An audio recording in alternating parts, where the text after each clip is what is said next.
আসসালামু আলাইকুম। স্ক্রিনে যে ফলটি দেখতে পাচ্ছেন বা সবজিটি দেখতে পাচ্ছেন এর নাম হচ্ছে বেগুন। যাদের চুলকানি, অ্যালার্জিক হাউস শৈলী রয়েছে তাদের জন্য কিন্তু এটি একটি জম হিসেবে কাজ করে।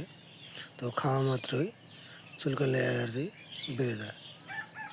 তো এই সবজিটি আবার কিন্তু খাওয়ার জন্য খুবই সুস্বাদু। শুটকি মাছ বা গুঁড়া মাছ দিয়ে যদি বেগুন আপনারা তরকারি রান্না করেন তাহলে কিন্তু অনেক স্বাদ লাগে। তো মুখে খাওয়ার রুচি বেড়ে যায়, অনেক ভাত খাওয়া যায়। তো তারপরেও কিন্তু যাদের চুলকানি অ্যালার্জি রয়েছে তারা কিন্তু এই বেগুন খাবেন না, যতই স্বাদ লাগুক। খেলে কিন্তু আপনাদের চুলকানি অ্যালার্জি বেড়ে যাবে।